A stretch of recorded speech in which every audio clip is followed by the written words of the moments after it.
All right, so let's dive into this alternate scenario where things take a really dark turn at the Trident. Instead of Nymeria intervening in the nick of time, Joffrey, in a fit of blind rage and entitlement, actually manages to kill Arya. Yeah, I know, it's brutal. But we're exploring the possibilities here, right? Imagine the scene. Joffrey's standing there, seething, after Arya whacks him with the stick. The smugness is gone, replaced by pure, unadulterated fury. He draws his sword. And this time, Nymeria just isn't quick enough. Maybe Joffrey's adrenaline is pumping, maybe he gets a lucky shot, but whatever the reason, he lunges and the blade finds its mark. Arya goes down, and the world seems to stop. 1 minute, she's standing there, defiant, protecting her friend. The next, she's on the ground, blood blooming on her clothes, her eyes wide with shock and disbelief. Sansa, of course, is right there. She's just handed Joffrey some wine, probably thinking about how dreamy he is, and then boom, her little sister is lying dead at his feet. Now, in the original timeline, Sansa is blinded by her infatuation with Joffrey. She's caught up in the fairy tale, the idea of being a princess. But seeing him commit such a violent act, witnessing the cold-blooded murder of her own sister, it shatters that illusion completely. Forget spoiling everything. This is beyond spoiling. This is a nightmare come to life. She doesn't rush to Arya's side, not immediately. She's frozen, paralyzed by the sheer horror of it all. This isn't some playground scuffle. This is real death, and it's at the hands of the man she thought she loved, the prince she envisioned as her future husband, and that's when Nymeria explodes. In the canon timeline, Nymeria bites Joffrey's arm, just a warning. But in this scenario, with Arya dead, the direwolf's protective instincts go into overdrive. This isn't just a threat anymore. This is a violation, a desecration. Nymeria leaps at Joffrey, a blur of gray fur and teeth. This time she's not just defending, she's avenging, and there's no Arya to call her off. The attack is savage. Joffrey, caught completely off guard, screams in terror. He tries to fight back, flailing with his sword, but Nymeria is too fast, too strong. She goes for the throat, and this time she doesn't just bite, she tears. Sansa finally snaps out of her stupor. She sees Joffrey struggling, blood gushing from his neck, Nymeria tearing into him with a ferocity that's almost inhuman. She tries to intervene, to pull Nymeria off, but it's no use. The direwolf is consumed by rage, driven by the primal need to protect her pack. By the time Sansa manages to get Nymeria away, it's too late. Joffrey is dead. His lifeless body lies sprawled on the ground next to Arya's, a grotesque mirror image of his victim. 2 children, both dead, victims of a senseless act of violence. Sansa is completely broken. Her sister is dead. The prince she adored is dead, and her world has been irrevocably shattered. She's alone, terrified and covered in blood. Nymeria, panting and covered in gore, curls up beside Arya's body, a silent guardian even in death.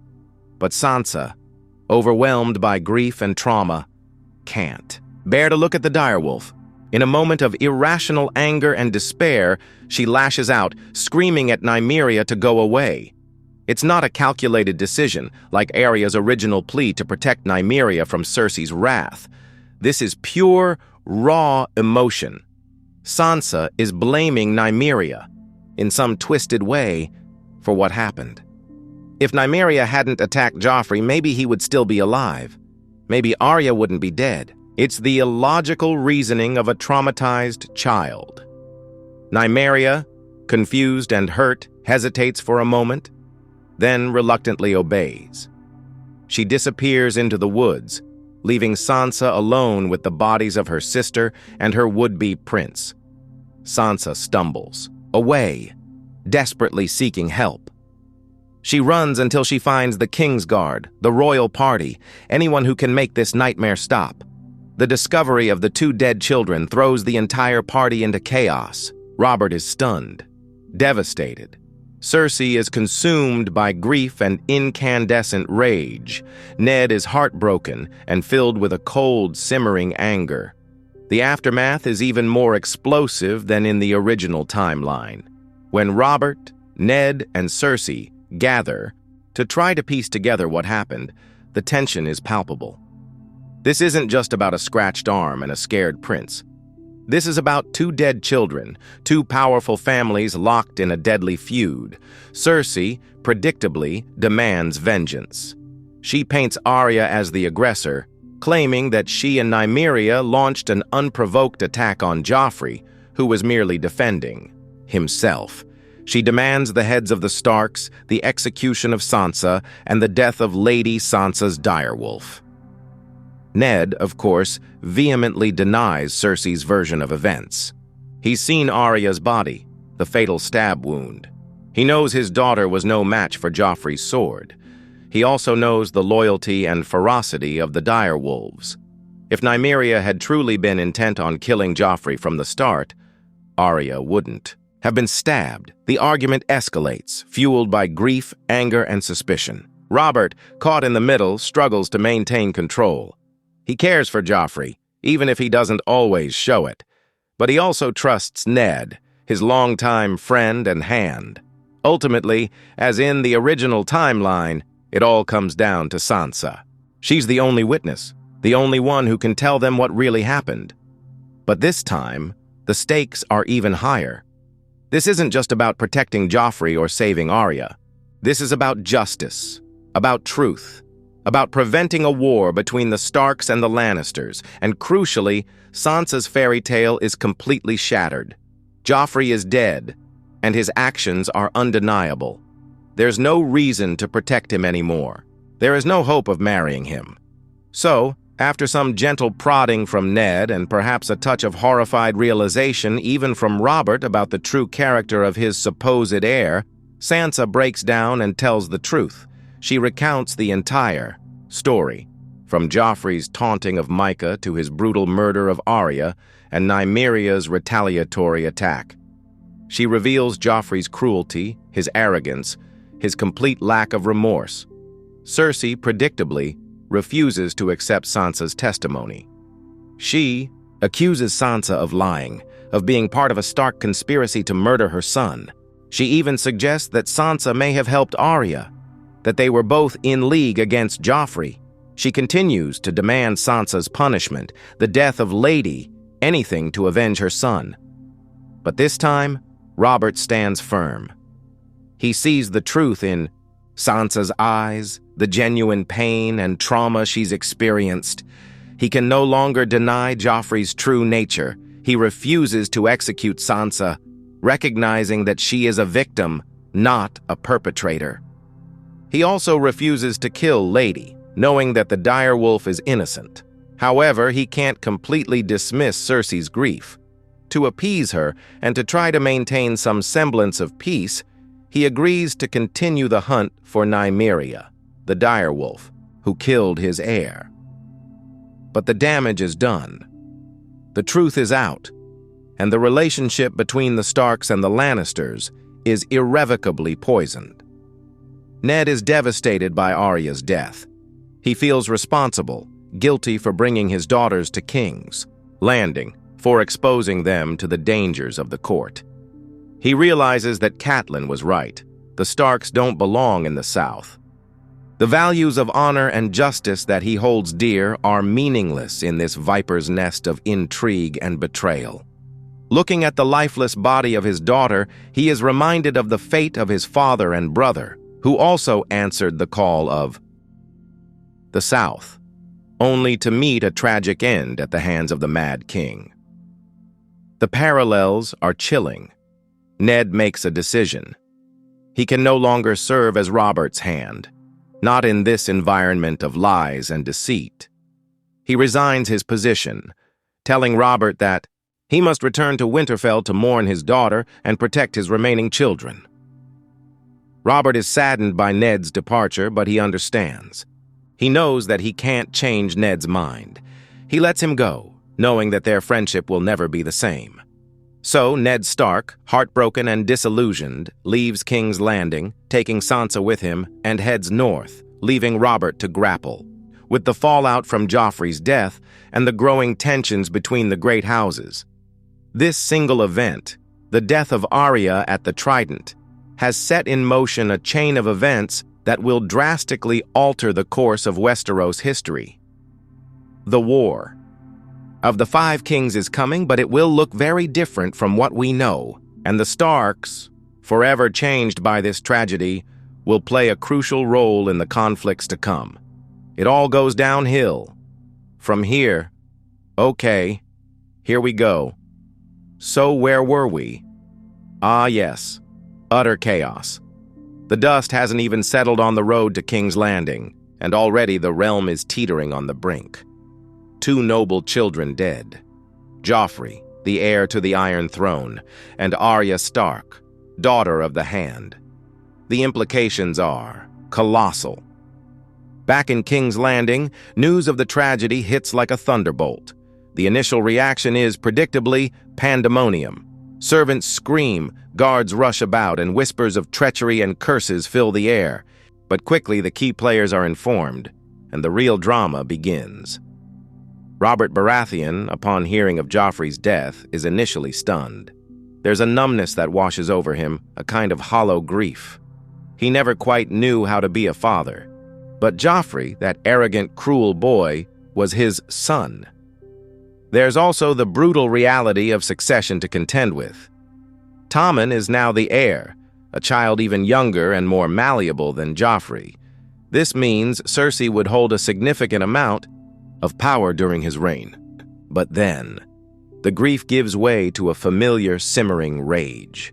Not the joyous, battle-fueled rage of his youth, but a weary, bitter anger directed at, well, everyone. The Starks, the Lannisters, the gods themselves.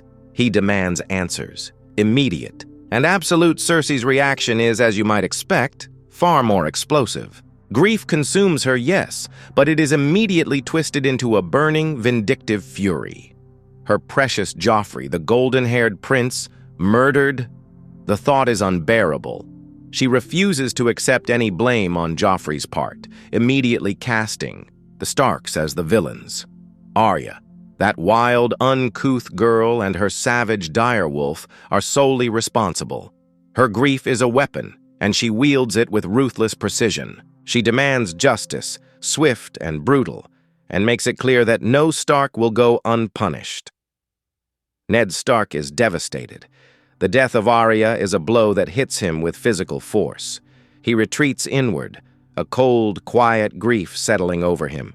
He sees the body of his daughter, the stab wound that ended her life, and the sight haunts him.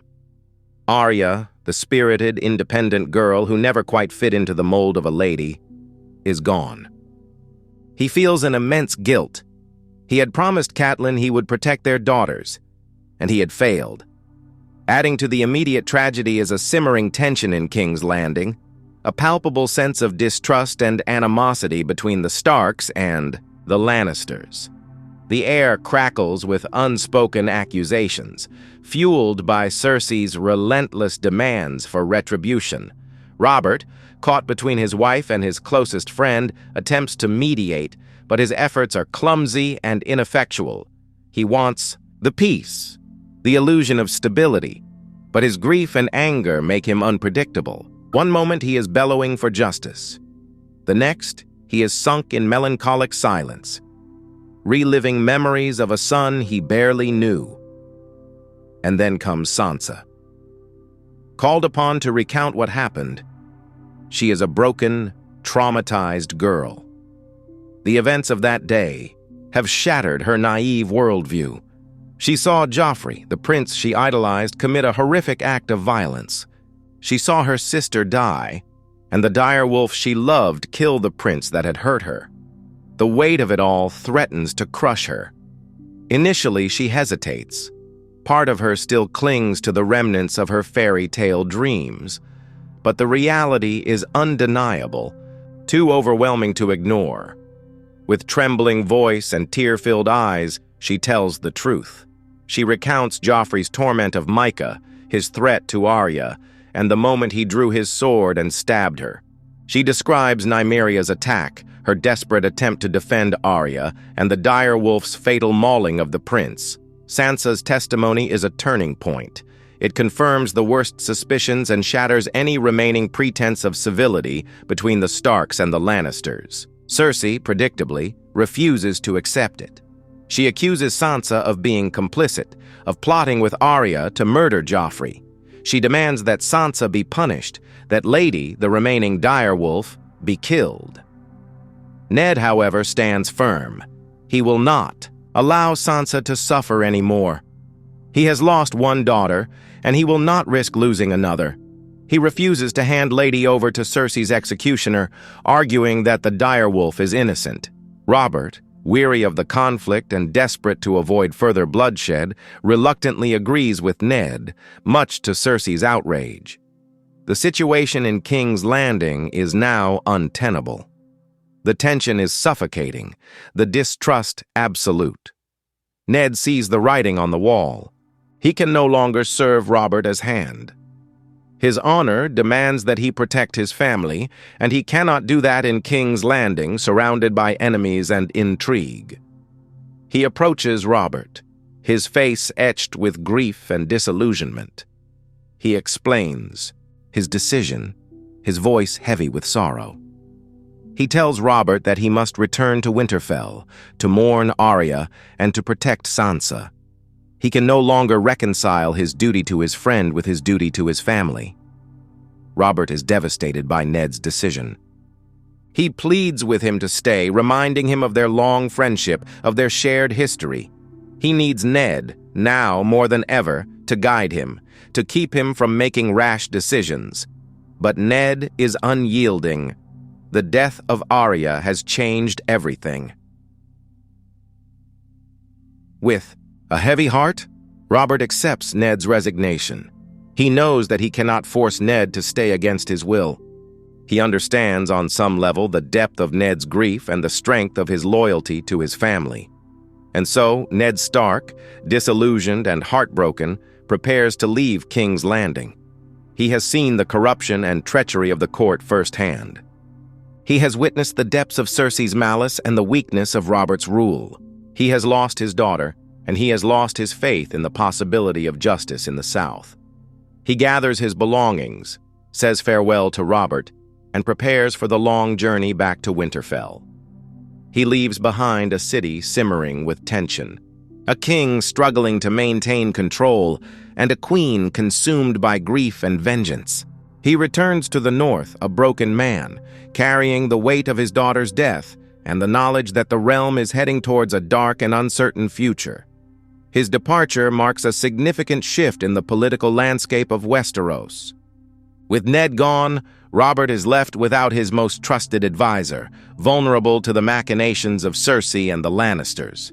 The fragile peace that Robert had struggled to maintain begins to crumble, paving the way for the conflicts to come. Ned's return to Winterfell will have a profound effect on the North, too. His grief will be shared by his family and his people, fueling resentment towards the Lannisters and the South. It plants the seeds of rebellion, sowing a deep distrust and a desire for independence from the Iron Throne. But at this stage, the Starks don't have much of a plan. They are grieving. Catelyn will want answers too. And when Ned arrives home with Sansa, alone, but without Arya, the grieving and questions will be immense. The murder of Arya and the subsequent events have irrevocably altered the course of Westeros's history. The Starks and Lannisters are set on a collision course, the seeds of war have been sown, and the realm is poised on the brink of chaos. And it all started with a single, brutal act of violence on the road to King's Landing. A fatal encounter that changed everything. Okay, let's dive into the aftermath. The chilling reality descends upon Winterfell like the first snowfall of a harsh winter. Arya Stark, the spirited wolf girl, the whirlwind of energy and defiance, is gone. The news arrives not in a triumphant fanfare, but in a hushed, grim whisper carried by somber riders returning from the south. The joy of Ned's return is instantly extinguished, replaced by a cold, heavy despair that settles over the castle. Imagine that scene. A flag of truce presented outside the walls. A small party led by a sorrowful Sir Roderick Castle. The absence of a familiar figure. The look on Ned's face as he takes in the information. The world falling from beneath his feet. Catelyn, who had dared to hope that her family was finally whole again, is shattered. The loss of Bran had been a deep wound, an ever-present ache. But Arya was a force of nature, a spark of joy in a world of shadows. She remembers Arya's laughter echoing through the halls, her fierce loyalty, her refusal to be confined by societal expectations. Now that laughter is silenced, that spark extinguished. We see Catelyn in the Godswood kneeling before the Heart Tree, her face streaked with tears. She's not praying for vengeance, not yet. She's just numb. The say, words of comfort from Maester Luwin are hollow, offering no solace. The rituals of mourning feel empty, inadequate against the immensity of her grief. It's like trying to contain the ocean in a teacup, an impossible task. Jon Snow, ever the outsider, feels the blow with a particular sting. Arya had been one of the few who truly saw him, who accepted him without reservation. They shared a bond of shared otherness, of not quite fitting in. He remembers their secret smiles, their shared adventures in Winterfell, their quiet understanding. The thought that he will never see her again leaves him with an ache in his chest that is almost unbearable. Think about Jon at the wall when this message arrives. Perhaps he's in the middle of training, swinging a sword, lost in the drills, trying to forget his own pain when a raven arrives bearing the news. The words are like a physical blow, knocking the wind out of him. He stumbles, drops his sword, and stares blankly at the frozen landscape, the vast, uncaring wilderness mirroring the emptiness inside him. There are no comforting words from his brothers. They've never known loss like this. The Night's Watch may say night gathers and now my watch begins. But this is more painful than any assignment at the wall. The Stark household, usually a place of bustling activity and quiet strength, is now shrouded in mourning. The tapestries seem to hang heavier, the fires burn dimmer, and the very stones of Winterfell seem to weep. The servants move about with hushed voices and downcast eyes, their own sorrow adding to the pervasive gloom. But amidst the grief, a seed of suspicion begins to sprout. News of Bran's attempted murder, which had previously been a source of anxiety and fear, now takes on a darker hue. The timing seems too convenient too, deliberate. 2 attacks on the Stark children in quick succession? It cannot be a coincidence. The Starks, hardened by years of living in the unforgiving North, are not easily fooled. They sense a pattern, a conspiracy lurking beneath the surface. Ned, though devastated by Arya's death, finds his grief hardening into resolve. He remembers Catelyn's warnings about the South, about the Lannisters, about the dangers lurking in King's Landing. He had dismissed them as the concerns of a worried wife, but now he sees the truth in her words. The South is a viper's nest, and his family has been stung. We see Ned in his solar, poring over maps and ledgers, his brow furrowed in concentration. He's not seeking vengeance, not yet. He's trying to understand, to unravel the threads of this conspiracy, to protect his remaining children. The intended consequence of Arya's death was to put House Stark in their place, but now it's only emboldening the Starks to prepare for war. The arrival of a letter from Lysa Arryn, Catelyn's sister, further fuels their suspicions. Lysa's frantic, paranoid message warning of Lannister treachery seems less like the ravings of a madwoman and more like a desperate plea for help. The Starks begin to connect the dots, to piece together the puzzle. The Lannisters, it seems, are not to be trusted. One thing is different, however.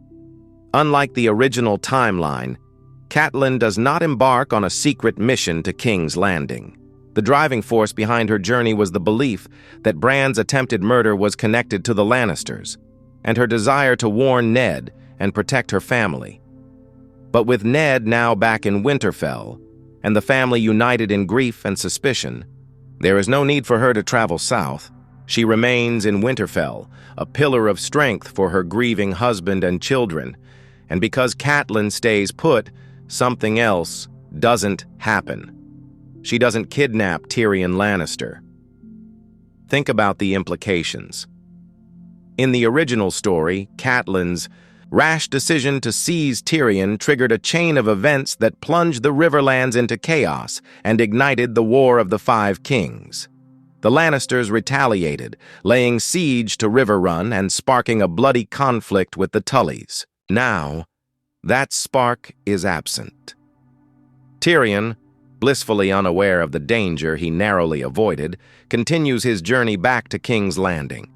He drinks, he jokes, he schemes, oblivious to the fact that his life was nearly derailed by a grieving mother, seeking justice for her son. That alone creates an entirely new timeline. The absence of Tyrion's capture has a ripple effect, altering the course of events in the Riverlands. Tywin Lannister, deprived of a reason to unleash his armies on the Tully lands, remains in the west, biding his time. The Riverlands, spared the initial devastation of war, enjoy a brief respite from the brewing storm. However, this is merely the calm before the storm. It allows for other events to occur, other changes to happen, and bubble over into war.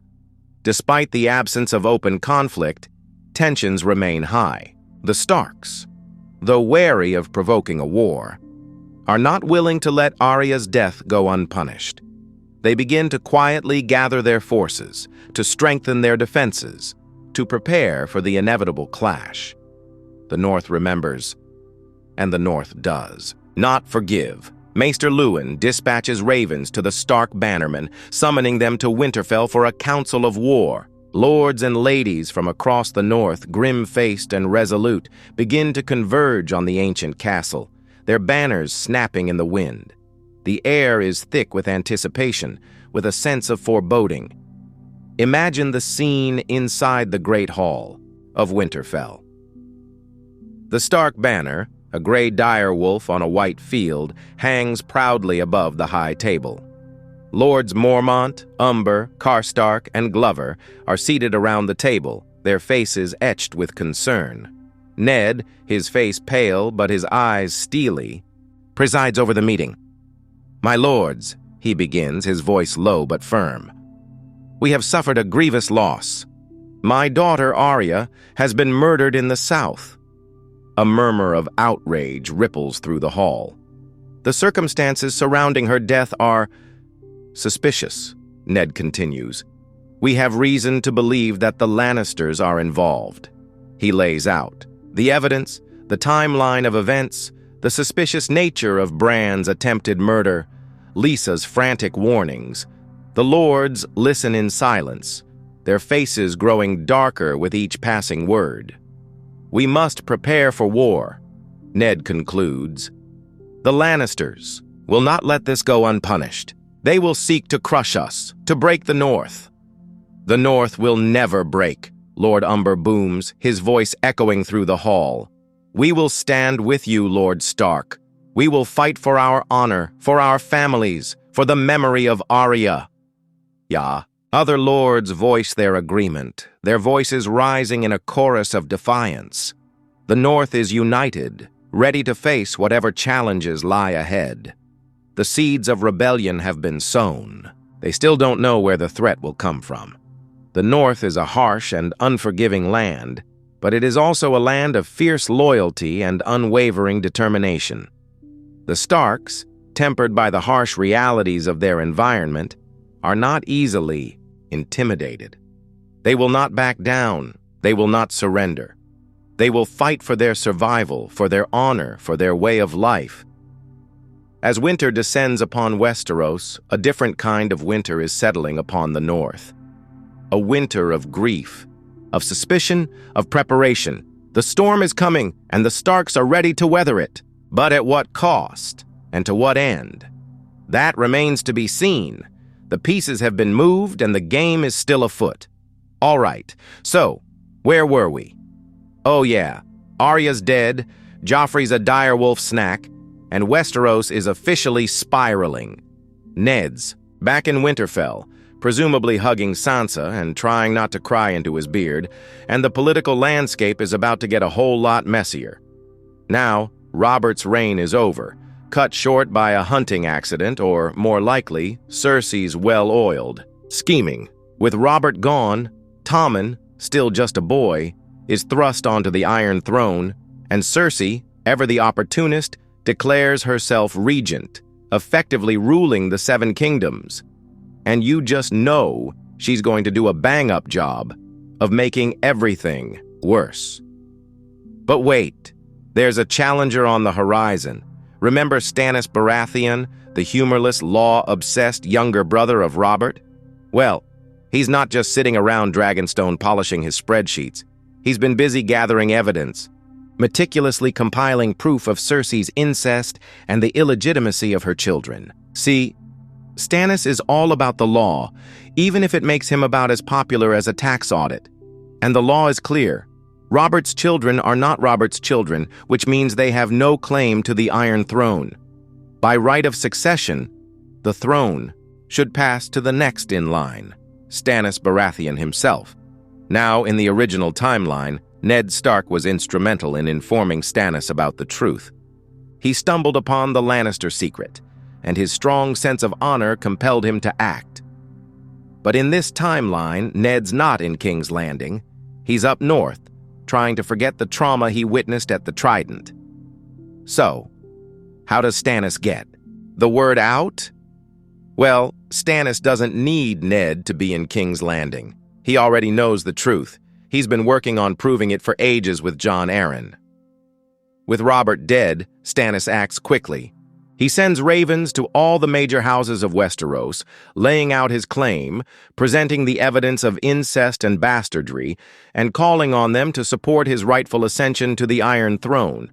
Think of it as the world's most depressing press release. And this is where things get really interesting for our new grimdark timeline. One of those letters lands in Winterfell, right in Ned Stark's lap. Now, Ned's already deeply suspicious of the Lannisters. He knows Arya was murdered, even if the exact circumstances are murky, and he distrusts Cersei implicitly. He also, remember, didn't get to properly investigate the attempted murder of Bran. He has no real solid evidence connecting the Lannisters, just gut feelings and some fairly damning coincidences. Stannis' letter, therefore, doesn't just present a legal argument. It confirms Ned's worst fears. It explains why Bran was targeted, why Jon Arryn died, and why the Lannisters are so desperate to hold on to power. It paints a picture of a corrupt and deceitful regime, willing to do anything to maintain its grip on the Iron Throne. So, what does Ned do? Well, consider his options. On one hand, he could ignore Stannis' claim, pledge fealty to Tommen, and try to navigate the treacherous waters of King's Landing. But after what happened to Arya, can he really trust Cersei? Can he risk Sansa's life by sending her back to court? And can he, in good conscience, support a king whose claim is based on lies and deceit? On the other hand, he could throw his weight behind Stannis, declare for the rightful heir, and plunge the North into war. It's a dangerous path, a path that could lead to more bloodshed and devastation. But it's also a path that aligns with Ned's sense of honor and justice. It's a path that offers a chance to overthrow a corrupt regime and establish a more just and stable government. And critically, think of his perspective. He's lost a daughter, his son was nearly murdered, and the South, in his mind, is a cesspool of intrigue and deceit. He's done with playing games, with political maneuvering, with trying to appease dangerous people. He wants to protect his family, to uphold his values, and to create a better future for the North. And in this moment, he believes that supporting Stannis is the best way to achieve those goals. So, after agonizing over the decision, weighing the risks and the rewards, Ned makes his choice. He calls his banners, gathers his advisors, and publicly declares his support for Stannis Baratheon as the rightful king of the Seven Kingdoms. He sends a raven back to Dragonstone, pledging the North's allegiance and offering its strength in the coming war. Now, this is a massive shift in the dynamics of the War of the Five Kings. In the original timeline, Robb Stark declared himself king in the North, seeking independence from the Iron Throne. But in this timeline, there's no King Robb. Instead, the North is aligned with Stannis fighting for the Iron Throne, not against it. This changes everything. Suddenly, Stannis isn't just a disgruntled claimant with a small army.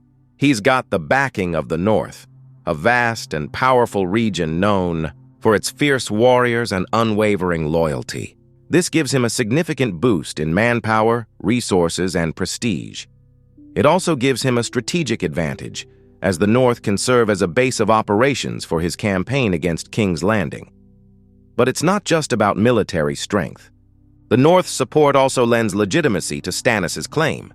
Ned Stark is a respected figure, known for his integrity and his unwavering commitment to honor. His endorsement carries significant weight, and it convinces many other lords and ladies to throw their support behind Stannis as well. This changes the game. He is now a true contender for the Iron Throne. Of course, this decision doesn't come without consequences. By declaring for Stannis, Ned has effectively declared war on the Lannisters. Cersei will not take this lying down. She will see Ned as a traitor, an enemy of the crown, and she will do everything in her power to crush him. And the North. Expect ravens flying south, letters penned in fury, and Lannister armies mobilized to deal with the Northern Rebellion. Furthermore, Ned's decision will have a ripple effect throughout Westeros. Other lords and ladies will be forced to choose sides, aligning themselves with either Stannis or the Lannisters. The Riverlands, caught between the North and the West, will be a key battleground. The Vale, under the cautious leadership of Lysa Arryn, will be a valuable prize. And the Reach, with its vast resources and its powerful army, will be a major factor in determining the outcome of the war. And what about the other players in this deadly game? What about Renly Baratheon, Stannis' charismatic younger brother, who also claims the Iron Throne? Will he join forces with Stannis, or will he continue to pursue his own ambitions, dividing the Baratheon strength? And what about the Greyjoys, the Ironborn pirates who are always looking for an opportunity to seize power and plunder the mainland? Will they remain neutral, or will they throw their support behind one of the claimants, hoping to gain dominion over the seas? And Littlefinger and Varys, the master manipulators, whose loyalties remain ambiguous? What moves will they make in this new political chess game?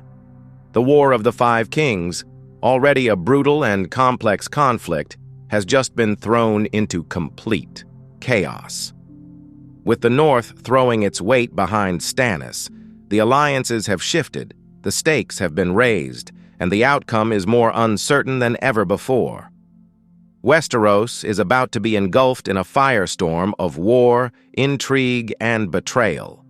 And in the midst of it all, Ned Stark, driven by grief, honor, and a desire for justice, will find himself at the center of the storm. It's just important to remember, Ned does not have plot armor in this timeline. The death of Arya has changed everything, and it has, in many ways, given Ned Stark a second chance. It is a chance to right the wrongs he felt he made, and it is a chance for the North to finally stand for what is right. But as always, with great chance comes great danger, and Ned, along with the rest of the players in the Game of Thrones, are about to find out just how dangerous this game can be. The War of Five Kings, as we know it, will be drastically different. All right. So Stannis Baratheon, bolstered by the forces of the North and what remains of the Riverlands, finally makes his move on King's Landing. Now forget what you know about the Battle of the Blackwater from the main series. This is a whole new ballgame. Tyrion's clever strategies, gone. The wildfire explosion that decimated Stannis' fleet? Less likely to happen, or at least not to the same devastating effect. Remember, with Ned alive longer in this timeline, Tyrion never gets captured by Catelyn, which means Tywin never launches that Scorched Earth campaign in the Riverlands, and Tyrion never really gets the chance to prove himself as Hand of the King in the South. Instead, we're likely looking at a more traditional brute force assault. Think about it. Tywin Lannister, a military mastermind in his own right, would be running the defense of King's Landing. He wouldn't underestimate Stannis, that's for sure. He'd likely have planned for a siege, fortified the city, and deployed his forces strategically. But Stannis, he isn't stupid either, despite his, shall we say, rigid personality. He's a seasoned commander, and now he has the added strength of the Northmen, known for their ferocity and unwavering loyalty. He's also likely got what's left of the Riverlands forces, those loyal to House Tully and those who haven't been completely crushed by the Lannisters. This creates a very different dynamic. Imagine the battlefield, the Blackwater Rush, choked with ships and debris, but perhaps not ablaze with wildfire. Instead, we see brutal boarding actions, Northern axemen clashing with Lannister swordsmen on the decks of ships. The siege of King's Landing itself is a grueling affair. Stannis' men, cold and determined, hammering against the walls, facing boiling oil and a rain of arrows. Now, here's the thing about Stannis. He's not charismatic like Robert. He doesn't inspire the same kind of fervent devotion. He commands respect, yes, but it's born of duty and fear, not love. This makes the battle a grimmer, more desperate struggle. His soldiers fight because they believe in his claim, because they've sworn oaths, and because they fear his wrath. The Northmen, however, fight for a different reason. They fight for Ned Stark, who is at Stannis' side, and for their families and lands back in the north. They fight with a grim determination, fueled by grief and a burning desire for vengeance against the Lannisters. This is where having Ned at Stannis' side has a major impact. The North respects and loves Ned Stark. They'd die for him, and he can help keep them in line better than Stannis ever could. The fighting is fierce. The Lannister soldiers, well-equipped and disciplined, hold the line for a while.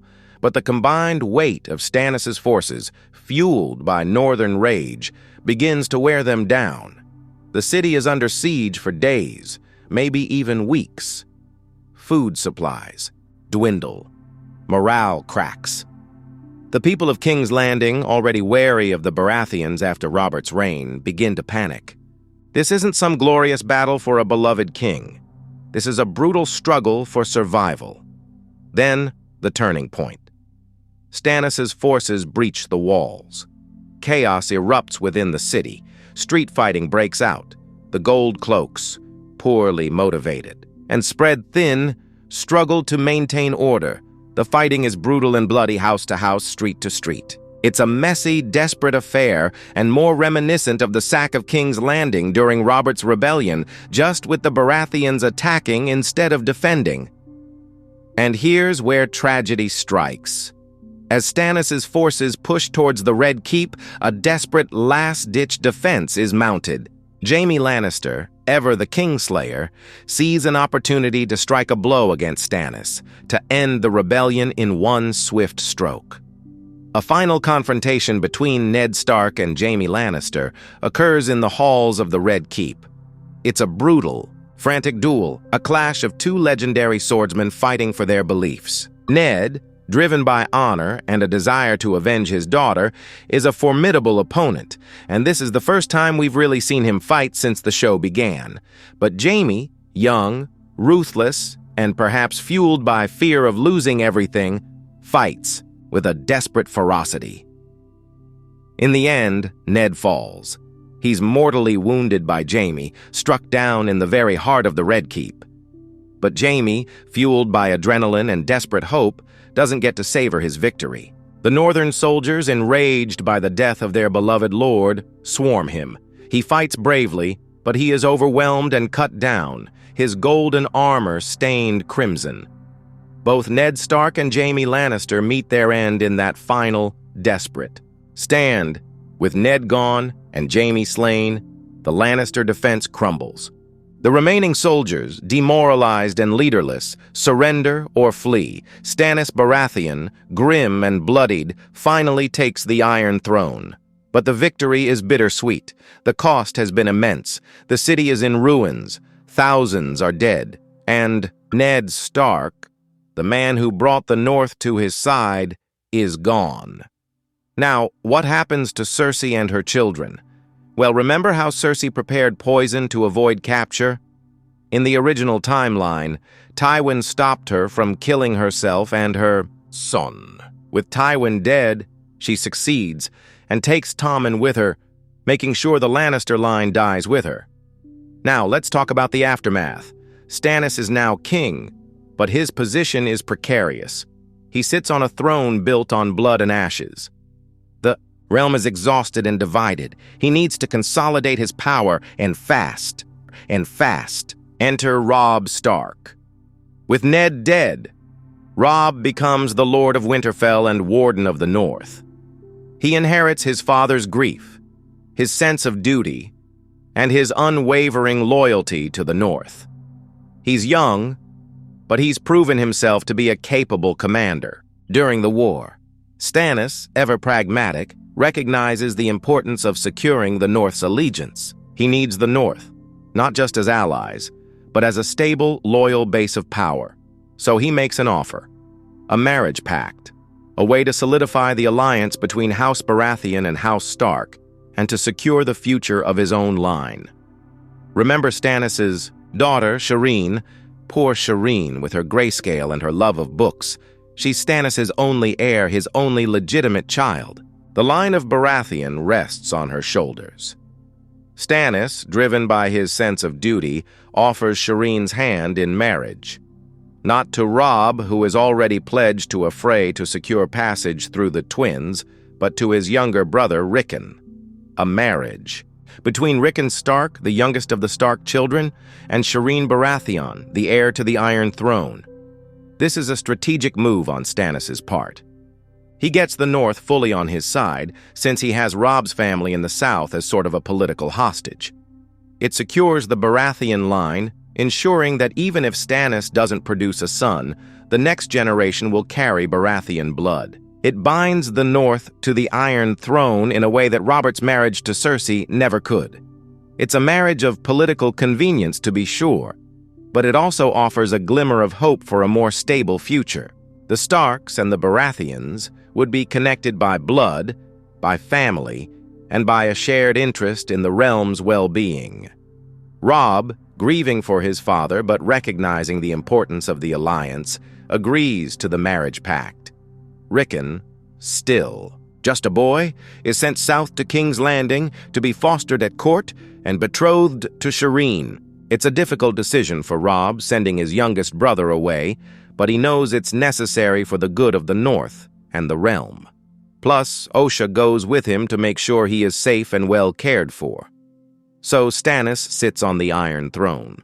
He has won the War of the Five Kings, or whatever we're calling it in this timeline.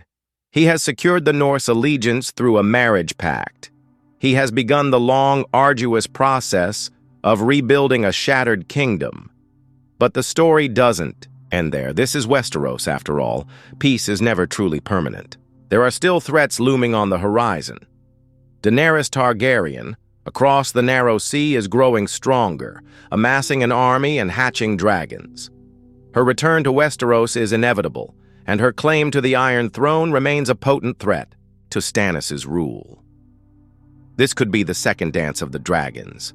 And then, there are the White Walkers, the ancient enemy, stirring in the frozen north. The threat beyond the wall, growing ever closer. Now, with Ned dead and Stannis consolidating his power, who will stand against them? Who will warn the realm of the coming darkness? The Night's Watch is smaller and smaller, and even Stannis doesn't trust Jon Snow's warnings about the White Walkers. Stannis has secured the Iron Throne, but he has also inherited a kingdom on the brink of collapse, besieged by enemies on all sides. His reign will be a time of war, of political intrigue, and of desperate struggles for survival. The seeds of future conflicts have been sown, and the fate of Westeros hangs in the balance. This is where we leave our story for now, with Stannis on the Iron Throne and Dany waiting in the wings.